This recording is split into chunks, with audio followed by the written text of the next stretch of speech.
Hey everybody, Alex Kozora, SteelersDepot.com, back with recap and analysis of the Pittsburgh Steelers Week 1 victory over the Atlanta Falcons 18-10. Let's talk about it.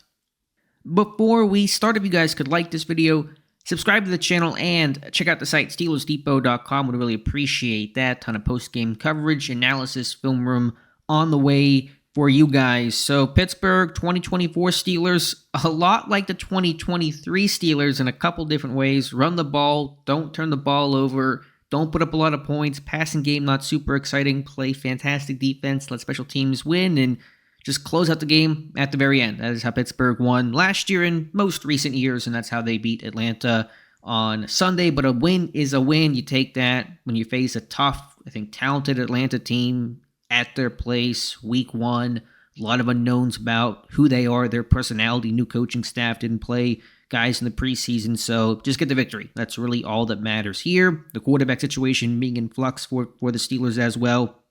Let's start with the offense, and this was the Najee Harris show, really, especially for parts of this game. He became the lead back in this one. He ran hard, ripped off a 20-yard run. There wasn't a ton of space there. He helped create space and move piles forward. And with Jalen Warren still recovering and maybe not fully 100% from that hamstring injury he suffered a couple weeks ago, it was, Harris being the guy there. And the line did a good job, I think, blocking up front overall. Grady Jarrett made probably too many plays for Pittsburgh's liking, but his offense did enough to stay on schedule, to stay in rhythm, to some extent at least, and be able to put some drives together, although they could not finish those drives, leading to 6 Chris Boswell field goals. That ties a career high for him. So you don't want to have to rely on his legs often as Pittsburgh did. They were very conservative. There were situations where they were clearly playing for the Bos field goal, a pair of third down runs to Cordell Patterson that set up 57 and I think 51-yard attempts that were made by Boswell. But Pittsburgh's MO is take care of the football, run the ball well, play situational football, close things out with great defense, and that was the story of the day. And there was a lot of sloppiness, just in terms of procedural kind of foundational stuff, getting out of the huddle in time, getting guys aligned properly, some center quarterback exchange issues under center, which was concerning. You saw those in the preseason. I know there has been changes at center, changes at quarterback, but Fields and Frazier have worked together enough. Should not be any excuses there. In Pittsburgh, fortunate the ball did not bounce the other way into the Falcons' hands in those situations. So that has to get cleaned up. Obviously, we'll see who the week 2 quarterback is. Not even really worth discussing that much right now, not knowing what the landscape will be. But, that was frustrating to see those things continue. They can't happen in the regular season. Luckily, it did not hurt Pittsburgh. I thought the second half play calling was just better. I thought there was more play action. I thought it leaned a little less on the run on early downs and tried to, work yourself into some more manageable 2nd and 2s as opposed to maybe 2nd and 6 or 2nd and 7, and utilize Fields' legs a bit more, moving the pocket, getting him with some half-field reads, and letting him make some more rhythmic type plays. And so that was good to see. Fields' overall performance, it was mixed. Obviously, missed some routine stuff, the exchange issues, getting guys aligned properly, which I don't know if that's his fault, but there was some sloppiness for sure. But he was able to air the ball out downfield, hit Pickens on a big 33-yard completion at the end of the half to put up another field goal, make it 10-9 instead of 10-6. Had that great 36-yard throw down the left sideline that was called back on a very questionable OPI to George Pickens. So Fields did what he does well in terms of using his legs, creating when nothing is there, design quarterback run game, throwing the ball downfield. And he avoided turnovers, and there wasn't as much negativity as there has been in past years and past moments with Fields in Chicago. There was risk for negativity, but ultimately it did not happen. So you take that overall. I thought the play calling was a little friendlier to him in the second half. I thought Arthur Smith called a good game in the second half overall. So uninspiring in terms of putting up the points and finishing drives and red zone work and those types of things. Certainly has to improve, but given the circumstances, you take it. Defensively in this one, Pittsburgh was just fantastic, and you already had high expectations for this defense, expected to be the better unit of the two defense offense. A little slow start. Zone runs were getting to them early. Atlanta and their 11 personnel, Pittsburgh and their nickel can't stop the run as effectively, not as comfortable doing so, but no excuse, obviously. So there were some issues in the first half. They got that scramble drill the Atlanta Falcons did. They got Kyle Pitts open for a touchdown. I don't know if you call that a blown coverage. It's a scramble drill. Maybe Beanie Bishop should have gotten more depth there. There was somebody in the flat. It's hard to say. We'll check the tape. But, when the quarterback breaks contain and extends, those things sometimes will happen. But second half was just complete domination. I'm not even sure what the drive results were. Let me try to pull it up here for Atlanta in the second half. They had, I think, 54 yards of total offense in the second half of this game, which is just crazy. Yeah, second half drives for Atlanta. Fumble, punt, interception, end the game. I mean, that is just shutting them out and shutting them down. And once it became a moment where Atlanta had the pass, they really couldn't lean on the run game, and Pittsburgh's run defense was better in the second half too. I mean, Kirk Cousins, I said before the game in my preview video, put the game in Kirk Cousins' hands, not because he's a terrible quarterback, but to make him one-dimensional in his first game back, coming off the torn Achilles, without a ton of great weapons overall in Atlanta. There's some talent there in London and Pitts, but there is not this deep core of skill guys to throw to like other teams have.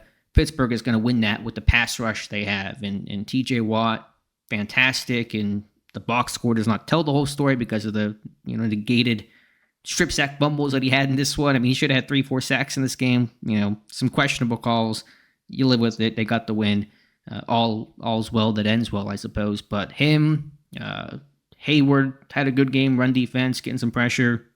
Ogunjobi got pressure just across the board. They were able to really rush with 4 and get home and really, dictate things with TJ Watt. And one reason why a guy like Kyle Pitts does not impact the game as much because he's chipping on TJ Watt. And so he's not getting out in the pattern as much, and they're keeping extra guys in to protect. So that really gives Pittsburgh the advantage when they have to keep, 5 guys in, the tight end and chipper, something like that. And, they don't have as much time to get out in the routes, and Pittsburgh can still drop 7 and rush with 4 and still get home. So defensively, really strong. Secondary, man, really excited about Dante Jackson, Deshaun Elliott. Played well in their Steelers regular season debuts, both with interceptions. Elliott, a great diving snag on the second.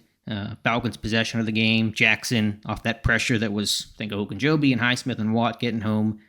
Jackson taking that back the other way to set up Pittsburgh's field goal. That's obviously huge, too. So, to see those guys step in, they were not the most heralded offseason additions. It was all talk about Wilson and the quarterbacks and Patrick Queen defensively, but just getting those kind of steady guys in the secondary. And Jackson, Elliott, some veteran experience was needed, and they made some big-time plays today. So Pittsburgh winning the turnover battle 3-0. That is winning football for any team, but especially the Pittsburgh Steelers. And special teams, man, Chris Boswell, 6 for 6. I mean, you know him, you trust him. But to ask 3 50-yard field goals, feels like pushing it, but he was just money. He was a little shaky in training camp. I wasn't alarmed, but you had that thought in the back of your head, not going to lie. And from 57, 51, and the other one, I forget what it was, 53, someone can correct me, 3 from 50+, first Steelers kicker to ever do that. Just spectacular. You don't want your kicker to have to kick 6 field goals, obviously, but when you have to get it from him, you're glad you have Chris Boswell. Punted a 43-yard punt after Cameron Johnson, unfortunately, seems to have suffered a serious knee injury. We'll see about that, but certainly not looking good for him, which sucks so much because he was going to be a real positive force for Pittsburgh as kind of their first line of defense in this one. But Boswell, he had punted a little bit at Rice in college. He had punted 15 times, so it was not completely new to him, but it had been a while. And so kudos to him. And kudos to Scotty Miller. What a key role wide receiver Scotty Miller played in terms of tackling that punt. He came in as a gunner. Miller did after Darius Rush was put into concussion protocol. So the 43-yard punt is good enough, but the hang time I'm sure wasn't great. And then to have that immediate tackle for no return, to have 43 yards of net is fantastic. And then Miller coming in to be the holder on that final 25-yard field goal by Boswell. That thing can go awry when you have new people, introduced into the operation, the snap, the hold, the kick. And so great job by Miller. What an unsung hero of this game. And that's kind of the guy that he is, just, doing whatever he can to help the team. Did not catch a pass, was not even targeted, but doing important things to do whatever he can to help this team secure victory. So final thoughts, typical Steelers. This is how they win games. It's how they won games for a long time.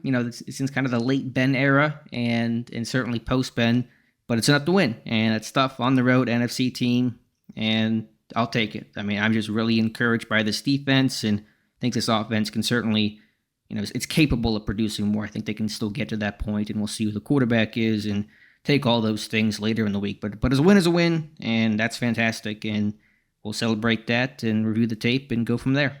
So let me know your thoughts in the comments below. Appreciate you guys watching. Please like this video. Please subscribe to the channel. Check out the site, SteelersDepot.com. A lot more coming your way. I'll go through the tape, and initial reactions are always just that initial. You got to go through the all 22 and really be able to get a good and better understanding of this game. So thank you again for listening, and we'll talk to you soon.